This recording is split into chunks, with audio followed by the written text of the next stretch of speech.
Bismillahirrahmanirrahim. Assalamualaikum warahmatullahi wabarakatuh. Pertemuan hari ini yang akan saya sampaikan, definisi electronic government adalah penggunaan teknologi informasi oleh pemerintah untuk memberikan informasi dan pelayanan bagi warganya, pelaku bisnis, serta hal-hal lain yang berkenaan dengan pemerintahan. Maksudnya adalah bahwa electronic government itu tidak hanya pelayanan, tapi dia biasanya terintegrasi dengan lain-lain, dengan informasi. Makanya kalau misalkan Anda belajar IGAF adalah belajar bagaimana mengetahui website sebuah government, salah. Jadi yang dimaksud electronic government itu adalah kebutuhan dari masyarakat untuk pelayanan itu terpenuhi. Nah, itu electronic government. Tapi kalau misalkan pemerintah hanya baru punya website saja, itu belum menuju ke electronic government. Dia mungkin baru pelayanannya secara online. Itu jadi beda. Kalau electronic government itu akan terkoneksi dengan yang lainnya. Tapi kalau misalkan pelayanan online itu hanya di kantor-kantor itu saja. Saya kasih contoh ilustrasi, misal Anda punya IKTP. IKTP itu kan adanya di Dukcapil. Kemudian Anda mau ngurus paspor. Paspor itu adanya di imigrasi, misal seperti itu. Maka kedua lembaga ini pasti terintegrasi. Nah, kalau sudah terintegrasi dan Anda pada waktu input tidak usah menggunakan apa-apa lagi, tapi cukup dengan elektronik KTP atau KTP elektronik, maka itu bisa dikategorikan ke electronic government. Oke, kita lanjut ya. Ada penyampaian yang utama adalah ini ada sebetulnya ada banyak, ada government to government, kemudian itu lebih kepada pelaksanaan electronic government, kemudian ada government to customer atau citizen, dalam hal ini citizen, kemudian ada customer to business. Ya. Keuntungan dari electronic government dapat diaplikasikan pada legislatif, yudikatif, dan administrasi publik. Artinya bahwa electronic government ini bisa di semua bidang. Apa keuntungannya? Yaitu keuntungannya pasti ada efisiensi. Pelayanan publik bisa dirasakan oleh kita sebagai masyarakat yang berhak menggunakan electronic government. Kemudian proses pemerintahannya yang demokratis. Artinya kita bisa terlibat langsung dalam proses pemerintahan. Keuntungan yang paling diharapkan dari electronic government adalah peningkatan efisiensi, kenyamanan, serta aksesibilitas yang lebih baik dari pelayanan publik. Artinya selain efisiensi, kemudian ada kenyamanan, juga kita bisa mengakses pelayanan publik tanpa harus pergi ke instansi yang bersangkutan. Jadi dari rumah, dari posisi manapun kita berada, jika kita menginginkan pelayanan publik, itu bisa dilakukan dengan mengakses fasilitas atau aplikasi yang sudah disediakan oleh pemerintah, dalam hal ini di electronic government. Tantangan besarnya adalah penentuan kanal akses. Apa yang dimaksud dengan penentuan kanal akses? Artinya Indonesia yang begitu besar masih kesulitan menentukan. Kita menginginkan kan terintegrasi. Misalkan kalau saya mau masuk ke Pandeglang, saya nggak usah macam-macam dari Indonesia, kemudian provinsi, kemudian kabupaten, kemudian desa kayak gitu. Nah, penentuan kanal akses awalnya itu yang masih menjadi tantangan. Kayak misalkan Singapura semua masyarakat yang memerlukan pelayanan bisa masuk ke websitenya Singapura. Nah, kedua, tantangan keterlibatan pihak non pemerintah. Maksudnya adalah kerjasama dengan non-pemerintah. Di masa sekarang dengan new public service, pihak dari non-pemerintah itu sangat diperlukan. Karena pemerintah sendiri sebetulnya belum bisa membuat atau menjalankan electronic government tanpa bantuan dari pihak lain. Misal, provider yang lain yang menyediakan program atau sistem informasi yang diperlukan oleh pemerintah. Berikutnya adalah tantangan pembiayaan manajemen seperti sekarang, misalkan Anda yang tadinya atau belajar menggunakan konvensional, sekarang Anda menggunakan online, walaupun baru 2 kali, tapi kan Anda memerlukan kuota tambahan atau Anda memerlukan biaya tambahan karena harus punya kuota. Biaya itu diperlukan. Berikutnya adalah dalam pelaksanaan banyak sekali jenis pelayanan yang ditawarkan oleh pemerintah melalui electronic government. Misalkan pembuatan paspor, pembayaran pajak, pembayaran listrik, pembayaran PDAM dan seterusnya dan seterusnya.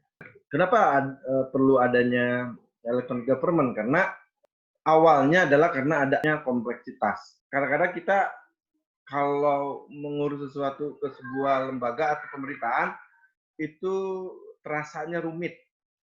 Nah, dengan aplikasi yang pemerintah siapkan di electronic government atau pelayanan menggunakan sistem informasi, itu akan mempermudah, akhirnya akan bisa mempermudah yang tadinya rumit, berarti dengan aplikasi electronic government akan menjadi simple, sederhana.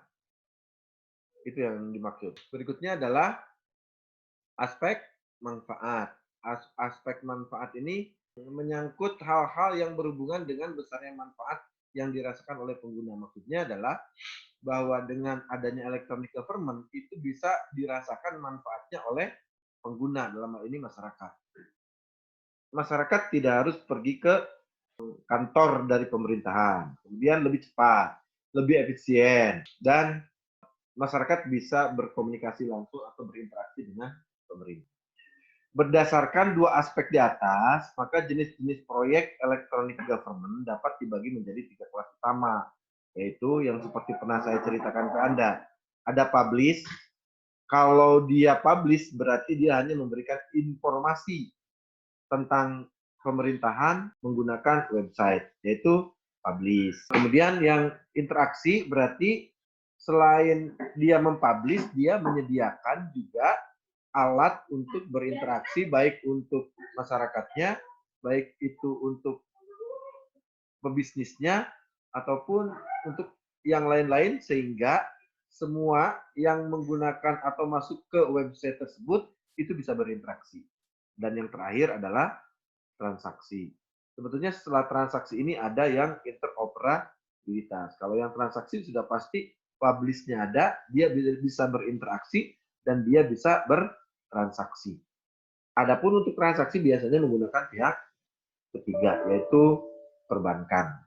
Ini udah ya, ada publish, komunikasi satu arah, kemudian interaksi dua arah, pemerintah dengan yang berkepentingan, jadi bisa tanya jawab.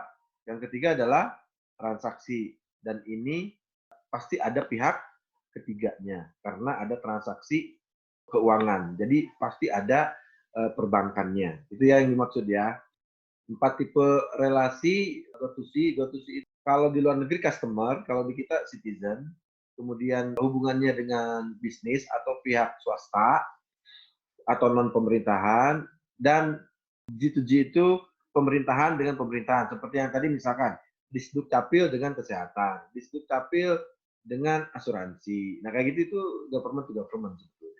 Kemudian ada G2E. G2E ini berarti meningkatkan kinerja dan kesejahteraan pegawai negeri yang bekerja di sejumlah institusi sebagai pelayan masyarakat. Berikutnya adalah IGAP bukan karena ikut-ikutan tren tanpa mengetahui alasan yang jelas mengapa hal tersebut harus dilakukan.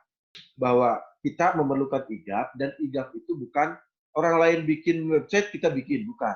Tapi sebetulnya IGAP itu adalah sudah menjadi sebuah kebutuhan dari pelayanan publik. Berikutnya, IGAP bukanlah sebuah inisiatif yang mudah dan murah. Artinya bahwa dalam menjalankan IGAP, itu pasti ada biaya dan sangat kompleks dan tidak mudah. Harus mengintegrasikan. Jadi tidak semudah yang dibayangkan bahwa pemerintah bisa ABCD. Padahal pada kenyataannya bahwa semua unsur dari pemerintah itu harus tersambung atau terhubung sehingga menjadi sebuah integrasi dan menghasilkan electronic government. Hal itu semua terjadi tidak murah. Kenapa tidak murah? Periferalnya sangat mahal. Kebutuhan-kebutuhan akan infrastrukturnya itu sangat banyak dan itu memerlukan biaya. IGAP adalah sarana alat untuk menuju kepada objektif. Dengan electronic government kita berharap bahwa segala sesuatunya menjadi objektif. Artinya dalam pelayanan itu tidak bisa membeda-bedakan. Siapa yang duluan menggunakan atau mendaftar, dia pasti yang lebih dulu dilayani. Hal itu menunjukkan bahwa dengan electronic government itu bisa menuju ke objektivitas. Berikutnya, government diperlukan jika mempercayai bahwa dengan melibatkan teknologi informasi di dalam kerangka manajemen pemerintahan, maka akan memberikan sejumlah manfaat seperti satu, meningkatkan kualitas pelayanan, pelayanannya menjadi baik. Kemudian memperbaiki proses transparansi dan akuntabilitas. Dengan sistem electronic government pasti dia akan lebih transparan segala sesuatunya dan bisa dipertanggungjawabkan, akuntabilitas. Kemudian mereduksi biaya transaksi, komunikasi, dan interaksi. Seterusnya menciptakan masyarakat berbasis komunikasi informasi yang lebih berkualitas. Jadi membiasakan masyarakat menggunakan teknologi informasi. Apakah kita mempunyai visi dan prioritas yang jelas untuk 3? Visinya adalah memperbaiki produktivitas kerja operasional pemerintah dalam melayani pelanggannya. Dalam hal ini pelanggan di sini adalah citizen. Kemudian mempromosikan pemerintah yang lebih bersih. Artinya memberikan informasi kepada masyarakat bahwa pemerintah transparan, akuntabilitas, sehingga itu sebagai salah satu promosi terhadap masyarakat. Kemudian meningkatkan kualitas kehidupan masyarakat melalui kinerja pelayanan publik. Masyarakat akan meningkat kualitasnya karena pelayanan publiknya itu lebih bagus atau lebih baik. Kemudian menjamin terciptanya penyelenggaraan negara yang demokratis. Artinya negara bisa berdiskusi atau sharing dengan citizen. Citizen itu apa? Masyarakatnya. Karakteristik visi yang baik untuk electronic government disusun secara kolektif oleh para stakeholder electronic government. Kemudian berfokus kepentingan masyarakat, baik, murah, dan cepat. Visi harus mudah dikomunikasikan dan disosialisasikan. Ini jelas ya, dari stakeholder electronic government harus di kolektif, apa saja yang diperlukan.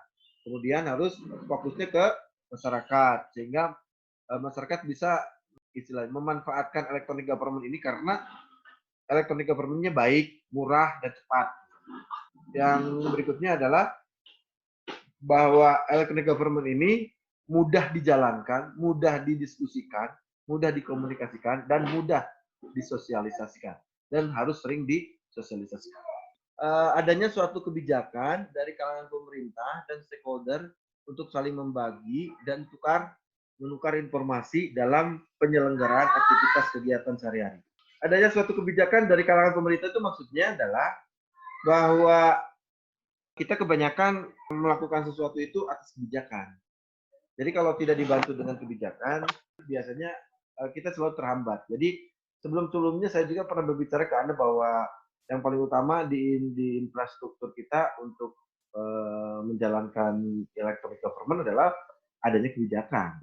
Atau dikeluarkan sebuah kebijakan yang mengharuskan semua pemerintahan atau semua OPD, misalkan di Pandeglang, harus punya website, maka itu akan lebih cepat terrealisasi atau terimplementasikan electronic government-nya. Berikutnya adalah faktor-faktor penentu kesiapan daerah terhadap electronic government. Satu, infrastruktur telekomunikasi. Kalau Pandeglang mau menuju ke electronic government, harus punya infrastruktur telekomunikasi. Itu yang pertama. Jadi websitenya ada, kemudian servernya ada, kemudian elektronik administrasinya ada, dan seterusnya. Itu yang dimaksud dengan infrastruktur telekomunikasi. Yang kedua adalah tingkat konektivitas dan penggunaan IT oleh pemerintah. Yang dimaksud dengan tingkat konektivitas kan setelah ada infrastruktur telekomunikasi, kalau kita mau mengakses electronic government, pasti kita menggunakan konektivitas. Contoh, Anda sekarang mau kuliah secara online, maka Anda harus punya konektivitas. Nah, tingkat konektivitas ini yang harus diperhatikan oleh pemerintah dalam menjalankan electronic government. Kemudian kesediaan SDM di pemerintah. SDM-nya berarti harus siap. Kalau ada apa-apa, dia harus bisa menerangkan. Kalau ada apa-apa, dia harus bisa menyelesaikan. Perkembangan dari teknologi harus bisa dia imbangi. Itu adalah kesiapan SDM di pemerintah.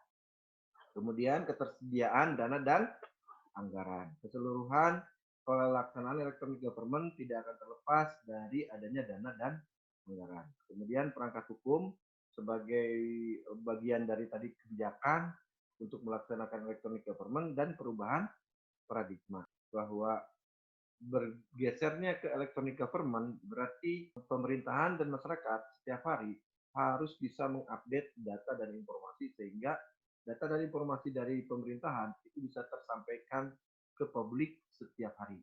Politik will ini harus ada. Kalau enggak, di Indonesia ini kan belum bisa menjalankan sesuatu kalau belum ada kebijakan. Kemudian ketersediaan alokasi dana yang telah dianggarkan dan siap untuk dicairkan. Kesepakatan untuk melakukan koordinasi lintas sektoral. Karena electronic government ini saya bilang tadi terintegrasi dari satu OPD ke OPD yang lain, dari satu bidang ke bidang yang lain, dari satu departemen ke departemen yang lain. Maka kesepakatan itu harus dilakukan sehingga koordinasi lintas sektoral bisa berjalan dengan baik.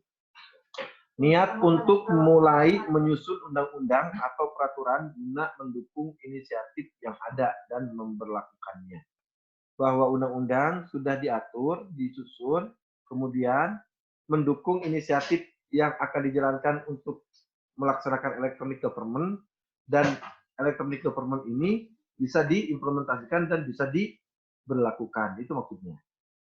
Berikutnya adalah kesiapan dari seluruh SDM pemerintah untuk belajar dan mengubah cara kerjanya sesuai dengan transformasi yang diinginkan.